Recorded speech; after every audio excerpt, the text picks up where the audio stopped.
Melihat candi hampir selesai dibangun oleh Bandung Bondowoso, Roro Jonggrang segera mencari akal untuk menggagalkan pekerjaan Bandung Bondowoso.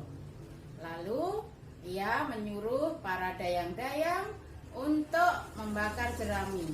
Akhirnya sinar dari api seperti sinar matahari, dan para jin yang membantu Bandung Bondowoso pun pergi meninggalkan pekerjaannya yang hampir saja selesai. Bandung Bondowoso pun marah dan tahu bahwa itu adalah akal dari Roro Jonggrang untuk menolak lamarannya. Lalu Bandung Bondowoso mengutuk Roro Jonggrang menjadi batu. Nah anak-anak, itu adalah sepenggal cerita legenda. Legenda apa? Legenda Candi Prambanan.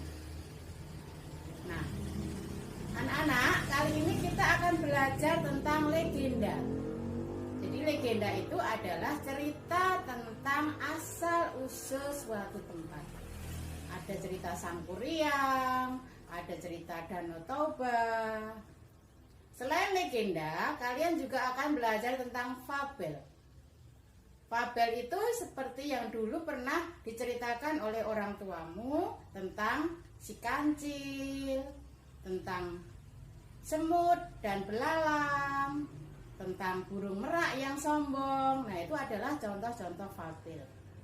Jadi fabel itu adalah cerita narasi, imajinasi yang pelakunya adalah binatang. Binatang itu memiliki sifat seperti manusia, tingkah lakunya juga seperti manusia. Itu namanya fabel. Di dalam fabel ada unsur-unsur intrinsik dalam fabel dan legenda. Yang pertama adalah tema. Tema itu ide pokok cerita. Tadi yang Bu Indah ceritakan tentang cerita Candi Prambanan, tadi temanya adalah tentang percintaan Bandung Bondowoso dengan Roro Jonggrang. Bagaimana dia berusaha untuk mendapatkan cintanya. Kemudian tokohnya adalah Bandung Bondowoso dan Roro Jonggrang. Tokoh itu memiliki watak. Bandung Bondowoso itu wataknya cerdas, perkasa, gagah. Roro Jonggrang cerdik. Dia bisa menciptakan seolah-olah seperti sinar matahari pagi dari pembakar jerami. Itu adalah penokohan. Yang ketiga adalah latar. Ada latar tempat, ada latar waktu, ada latar suasana. Latar tempat itu terjadinya peristiwa yang dialami tokoh tadi. Misalnya kalau tentang cerita Roro Jonggrang adalah di kerajaan. Cerita si Kanje di hutan. Itu adalah latar tempat. Latar waktu itu adalah kapan peristiwa itu terjadi. Misalnya pagi, siang, sore, malam, petang, senja, itu adalah latar waktu. Suasana, latar suasana adalah bagaimana kondisi pada waktu peristiwa itu terjadi. Apakah menyedihkan, atau menyenangkan, atau mengharukan, dan sebagainya. Itu adalah latar suasana.